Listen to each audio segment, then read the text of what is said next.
Good morning, everybody. My name is Vanessa. If you don't know who I am, a chance call for those that struggle. I would like to talk about the vision that God gave me.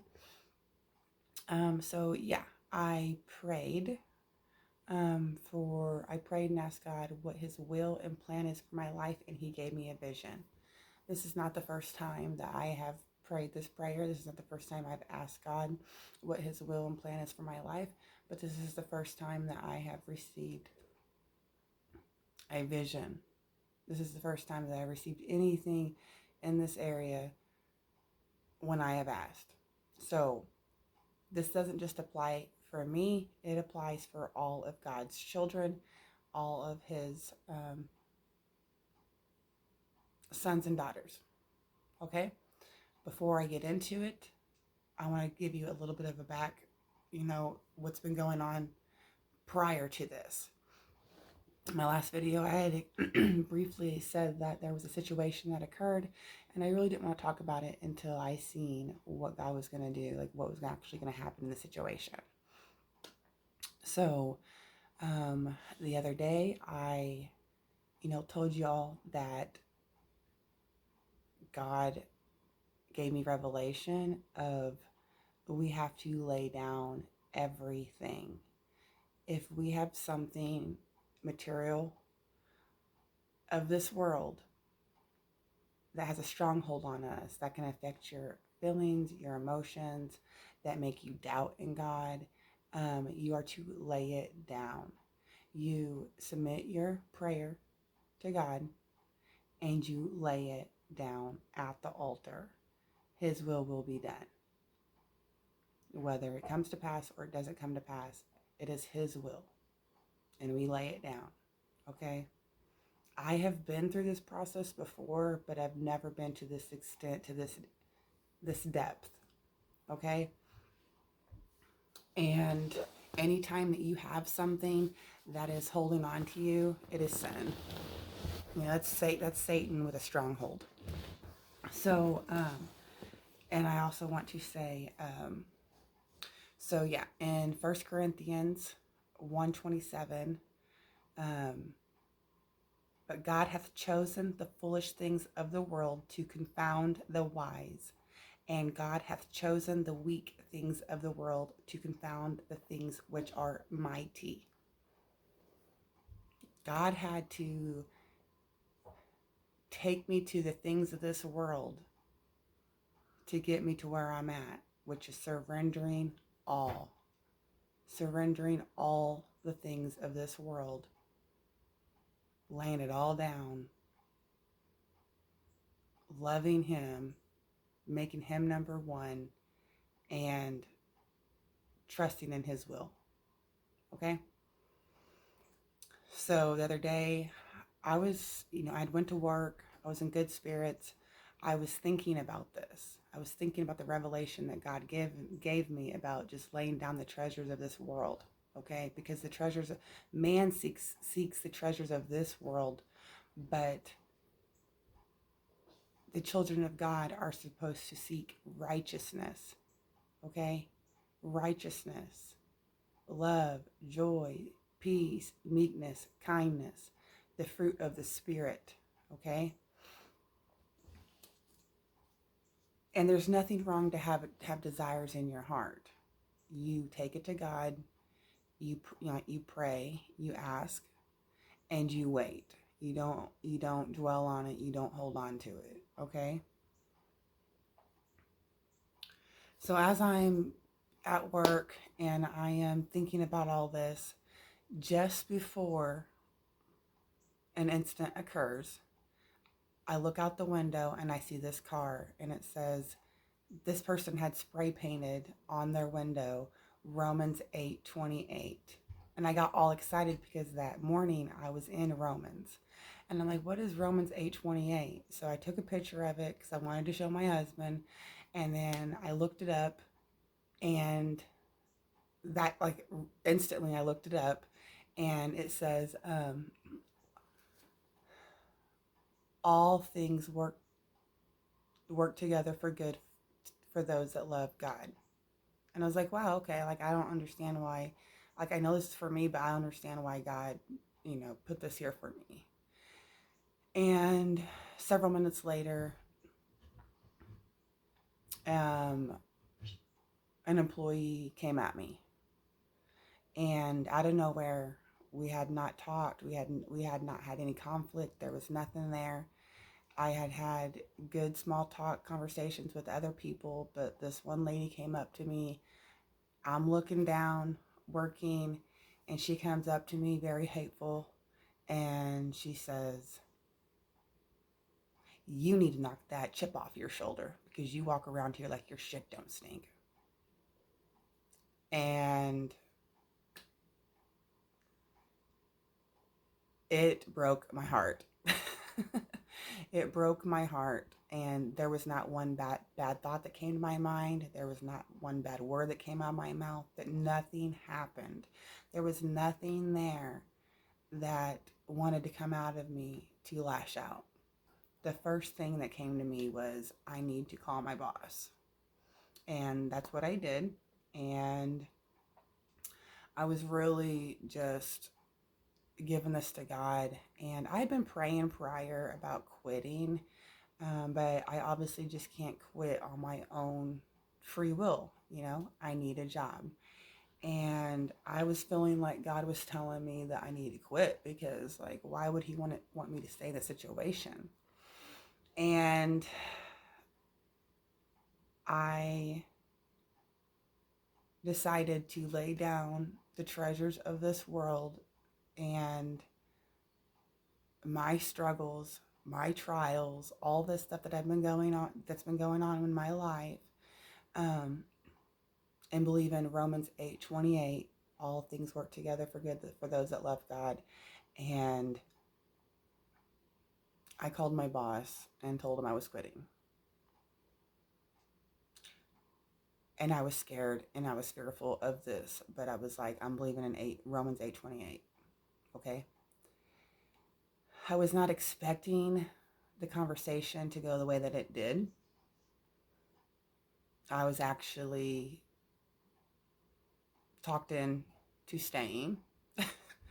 And I understand, like, we are to forgive and stuff like that. But for those words to be spoken to me the way that they were, I felt like I was so hurt by this. Like, my true character was being attacked because I don't walk around like that. And I do talk to everybody, and I do tell them my faults and my flaws and how it was Christ that has poured into my life, you know?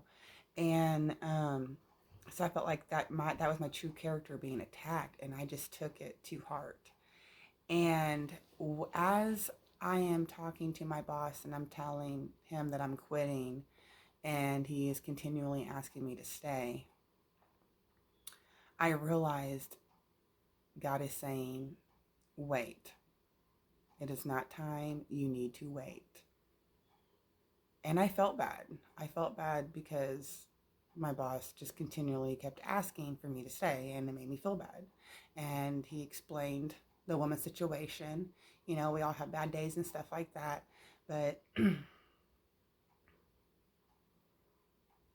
I just couldn't. And in my heart and things that I've been through in my life and the way that I've been spoken to, it was just like, I can't really allow this to happen. Like, so without there nothing coming of it. But God, I feel like God was telling me to wait, and still Romans 8:28 still come to pass. Um, all things work together for good for those that love God. Because if I would have quit, um, God, the situation could have been worse. Okay, because God's timing is perfect, and if we get out of His timing, then we can mess things up. And I'm thankful that God gave me the opportunity to wait and stay. And all things work together for good for those that love Him. Okay? So, yes, I was literally surrendering like my driving privileges because, I had to pay for my breathalyzer every 2 weeks now. I had to pay for insurance. I had to pay for my phone. Like, we have bills, uh, food, like, and we're already like in a pit in our finances. and I don't even know how. I mean, I understand like the world, like the whole, everyone is struggling. Everyone is struggling because prices have went up so high. But I am believing that I do not work for man, but I work for Christ. And that's where I am. That's what I'm holding on to. That he is going to pull me through. He's going to pull my family through, just like he will all of us.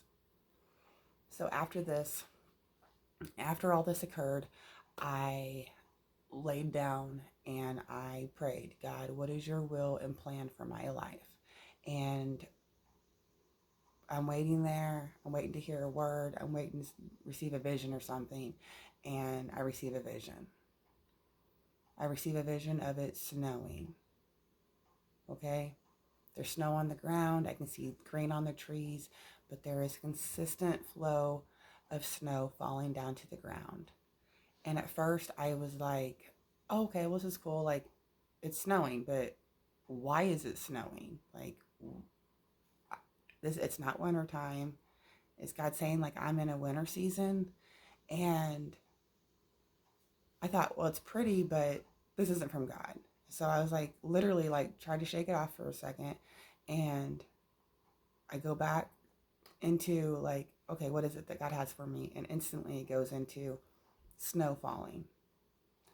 And I was just sitting there and I'm like, okay, well, it's snowing. Just land covered in land covered in snow, trees in the background with snow falling, consistent snow falling. And I'm looking around in my vision and I'm seeing this. There's nobody there. There's no buildings. It's just peaceful.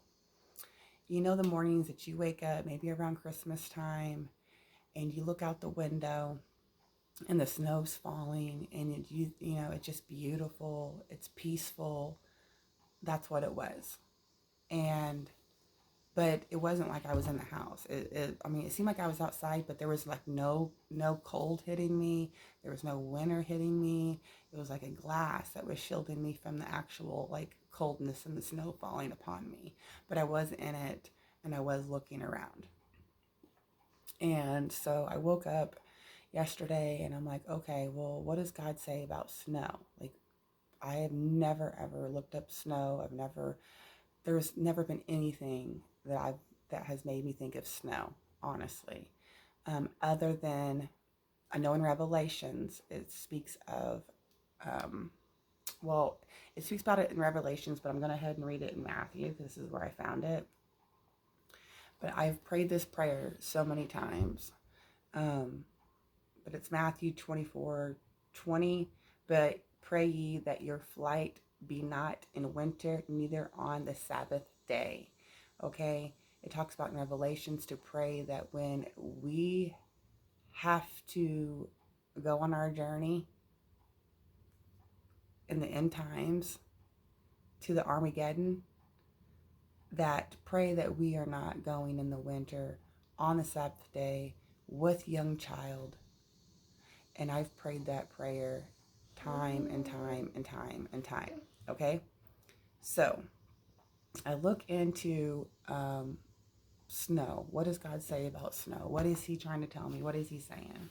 So I have a few scriptures here that I want to share with y'all.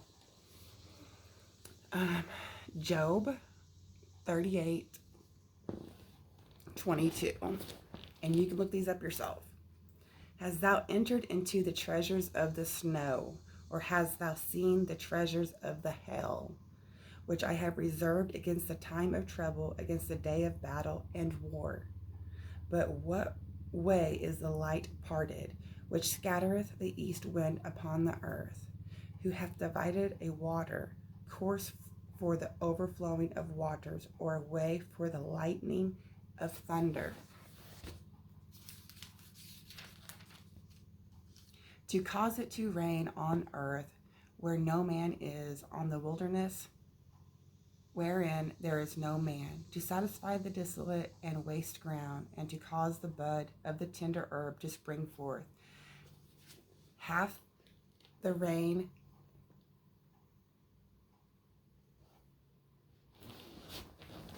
a father, Father, or or hath begotten the drops of dew, out of whose womb came the ice and the hoary frost of heaven, who hath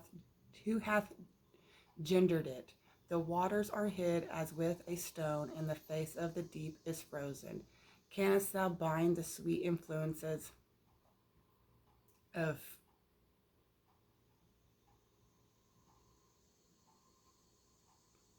Pleiades, Pleiades, or loose the bands of Orion? And you can read this yourself. So I'm sorry that I'm not a great reader. So this is Job 38:22. Okay? In the NIV, it says, "Hast thou entered the storehouse of the snow?" In the NIV, the treasures mean the storehouse. Have you entered into the storehouse of snow? Okay?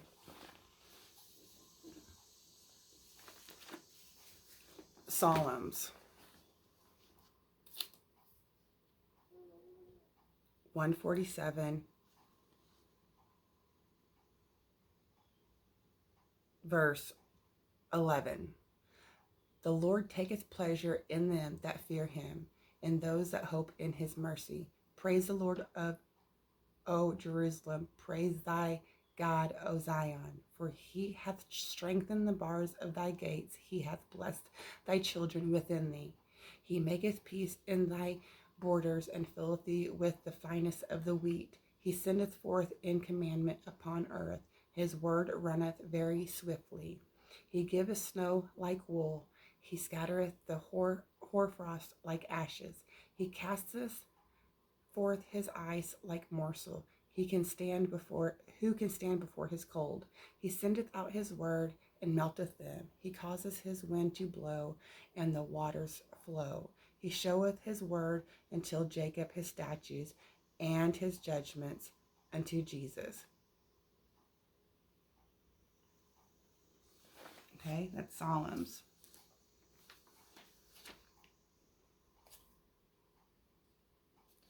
Isaiah 118. Come now and let us reason together, saith the Lord. Though your sins be as scarlet, they shall be as white as snow. Though they be red like crimson, they shall be as wool. If ye be willing and obedient, ye shall eat the good of the land. But if ye refuse and rebel, ye shall be devoured with the sword, for the mouth of the Lord hath spoken it. I'm almost finished. Isaiah 56:10. For as the rain cometh down and the snow from heaven, and returneth not hither, but watereth the earth, and maketh it bring forth and bud, that it may give seed to the sower and bread to the eater. One moment. Hey, Ace, one moment. I'm almost finished.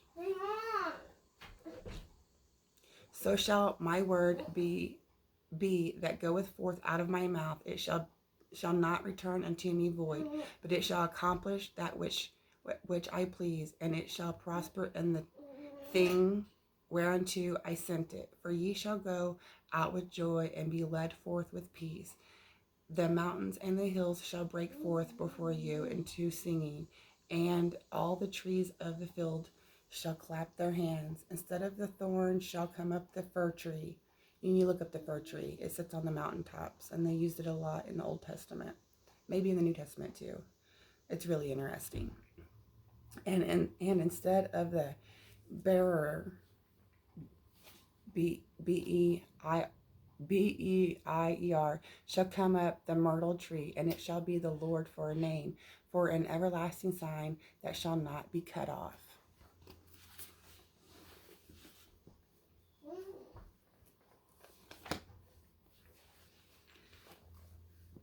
Matthew 28. And behold, there was a great earthquake, For the angel of the Lord descended from heaven and came and rolled back the stone from the door and sat upon it. His countenance was like lightning, and his raiment white as snow. And for fear of him, the keepers did shake and became as dead men. And the angel answered and said unto the woman, Fear not, for I know that ye seek Jesus, which was crucified. And you can continue reading on that. And the last one I want to go ahead and read is Revelations chapter 1, verse 14. His head and his hair were white like wool, as white as snow. Okay? This is God's will and plan for all of us. This is God's will and plan for all of us. When you see the snow, God sends the snow. God sends the rain. He sends the abundance. He is our provider. He is going to make us pure.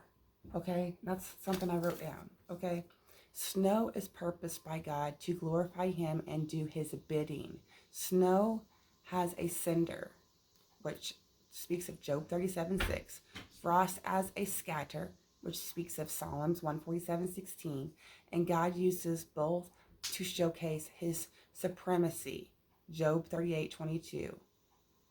Okay?